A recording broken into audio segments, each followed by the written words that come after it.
my name's Hannah White, and I'm moving into my very first apartment in less than a week. So I wanted to hop on here and show you guys some of my apartment essentials, as well as show you some decor items. So this video is perfect for anyone going off to college or anyone looking to move into their own place anytime soon. So hopefully you can see this and get some inspiration for yourself. So my approach when it comes to most things in furnishing is to be as wasteless as possible. So I try to really pick pieces that are gonna last me a lifetime. A lot of these pieces that I'm gonna be showing you today, I've cultivated over the past few years. So for any of the items that you see here today and you're interested in, I will try and link in the description box below. A lot of them are older pieces and more unique. So if I can't find the exact piece, I'm gonna try and link something similar. As I furnish and bring in more pieces for my own apartment, I'm going to be updating my blog. So if you're interested in anything you ever see in my apartment, for the most part, I'm going to have that linked on my website. My website is actually down at the moment, but it should be back up and running and updated within I'm going to say the second week of August. So look around for that if you're interested. Let's start with kitchen essentials. My biggest tip when shopping for your kitchen items would be don't rush it. And then secondly, I would look for most of these pieces and shop them either at secondhand stores, estate sales, or any place where you're buying used kitchenware. I have this gorgeous blue and white china set that was passed down to me, but every time that I've been thrifting or have gone into any sort of secondhand store, I've always seen a ton of china similar to this and the complete full set for like under 50 bucks. So it's quite a steal for something that you're probably gonna keep for such a long time. I don't have it all with me, but I do have one of the plates on hand. But this full set came with plates. It came with little dish bowls that would be perfect for like dips and stuff like that. It came with these little mugs as well as little saucers for them to sit on. I believe it also came with a butter dish, some salt and pepper shakers, and what else? I feel like there was something else that went with it.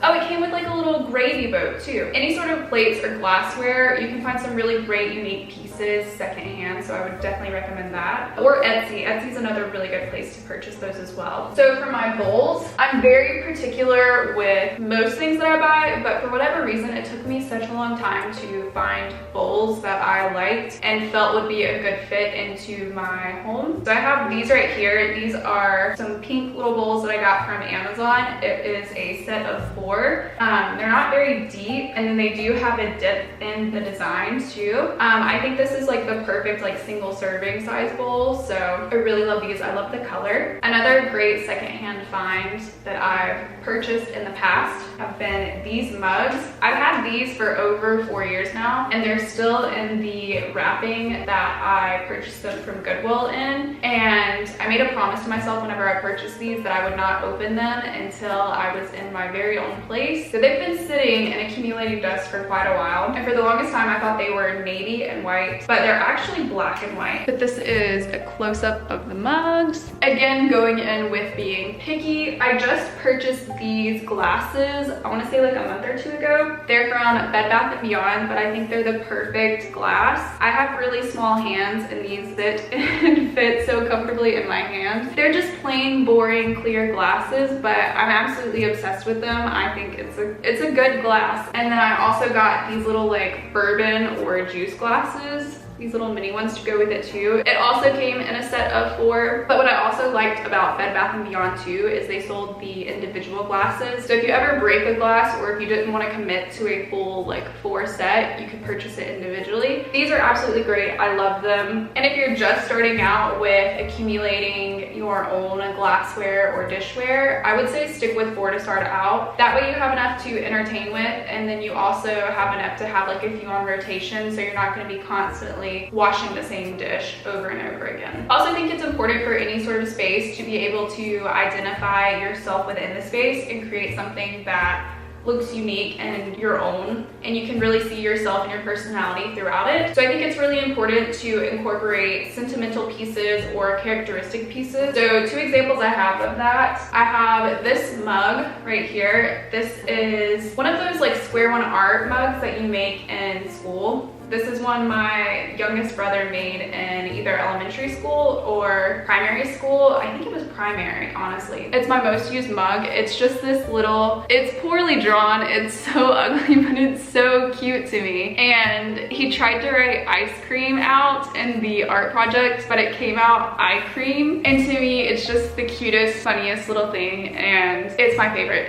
It's my favorite mug. And I have a piece of him in my apartment with me, so that's really special too. And then my other sentimental characteristic piece that I have in my, or that I will soon have in my pantry and cabinets is this very old, it's either 90s or early 2000s Welch's grape juice glass, and it has Winnie the Pooh on it. This was a glass that we had at my grandparents' house growing up. It was just our little juice glass, and it's a really special sentimental piece, and it's something that I look forward to passing down to my kids one day, or, you know, whenever I have family visiting, letting my nieces and nephews drink out of this. Okay, moving on, another really important piece I think everyone should have in their home is a good vacuum cleaner. A vacuum cleaner is just the easiest way to clean all 3 different types of flooring. I think I've found the best vacuum cleaner. I've had it for a little over a month. It is the Bissell pet friendly vacuum cleaner. I've only had it a month, so I really can't attest to how well the product's gonna hold up over time. But so far in this month that I've had it, I absolutely love it. It also supports a really good cause. I forget exactly which charity it donates to,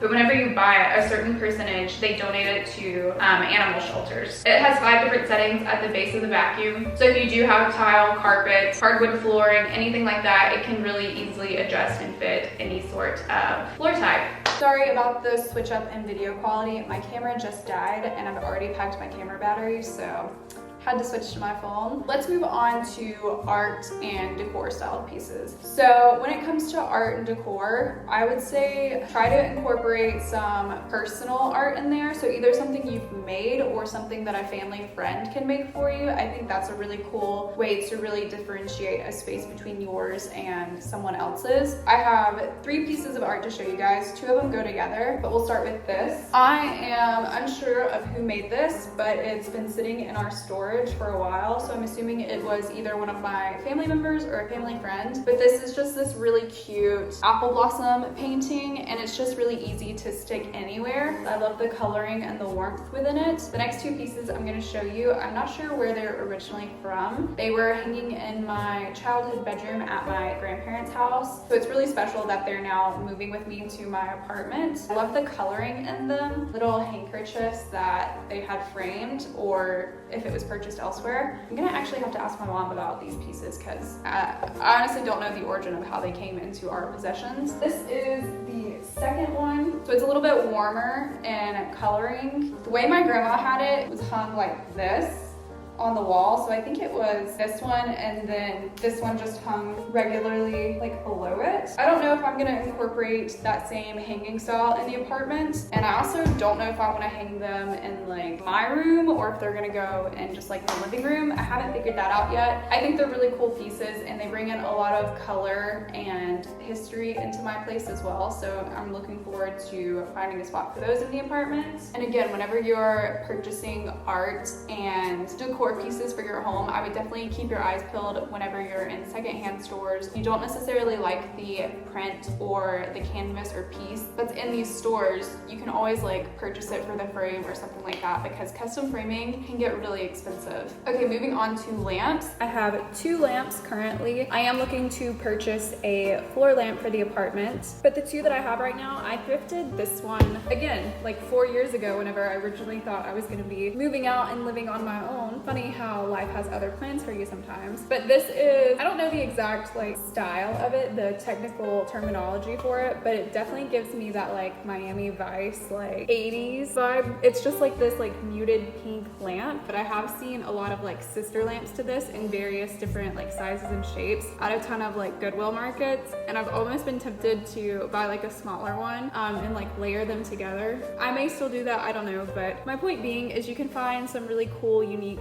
lighting pieces secondhand. And check estate sales too. That would definitely be a great place to purchase any sort of lighting too. I know this one isn't that unique, but you can find some classic pieces or some good like bases. And then if you aren't crazy about the color, you don't love it, you can always spray paint it or find other ways to change that. The second lamp, this is by far one of my favorite pieces in this entire video. This is a copper lamp. It was my grandma's and it is absolutely gorgeous. Unfortunately, it has had a few accidents, so there are 2 little dents where it has fallen in the past that have been added to it. But you know what? It just adds more character to the piece and I think it's absolutely stunning and beautiful. I still need to get lampshades for both of these. I'm thinking of doing just like a classic white, unless I can find like a really cool textured lampshade and like in a light colorway that could really complement this copper. So I am moving into a 1-bedroom apartment with 2 cats. So I'm trying to make the place as pet friendly as possible so they don't tear up my furniture. That's also part of the reason why I haven't purchased any sort of seating for the place yet, just because I don't know how they're gonna adjust to it and I don't wanna put a ton of money into pieces that they're gonna ultimately tear up. But so far I have this cat tower for them. It's a good place for them to sleep and claw with the clawing post that it has on it. It's definitely got that nice like mid-century modern look to it. So that's one of the pieces that I do have for them in there and I highly recommend it too. Also, if you do have cats, please comment down below any suggestions you have to avoid them clawing up your furniture. The point that I wanted to make in this video is bedding, or the whole sleeping experience altogether. So I don't have it with me, but I did just purchase this bed from Pottery Barn. I'll definitely show you guys in my next moving video the bed set up. And then for any sort of mattresses, I don't know much about them. Originally I was gonna purchase the Tempur-Pedic because I wanted a cooling mattress, but after talking to my brother who's researched mattresses, he and his wife, they use the Layla mattress and they love it. And then based off of my moving timeline and everything, it just made sense for me to go with the Layla over the Tempur-Pedic. I purchased the hybrid mattress from the website, so whenever I have that, I'll also show that to you guys and give you like an updated review as well. Price point for the Layla is really incredible, especially compared to the Tempur-Pedic, and it looks like it's gonna provide the same things that I was looking at getting from the Tempur-Pedic too. If you're a college student or if you're moving out for the first time, I would definitely recommend checking out Layla. I do have this duvet insert from Amazon. I've had it for a couple of years now and it's honestly such a great piece. It's so lightweight, it's machine washable, it's great, it's comfortable, it keeps you warm. I'm actually thinking about purchasing a second one for myself because I've seen a lot of people on TikTok that have really nice beds and bedding talk about purchasing 2 duvets and inserting them in a duvet cover to add that really like fluffy plush bedding. So I'm probably gonna do that for myself. So these are just a few of my apartment essentials and decor pieces that I'm gonna be incorporating into my place. Look out for my empty apartment tour and my apartment series coming within the next few weeks, and I'll see you guys next week for next week's video. Bye.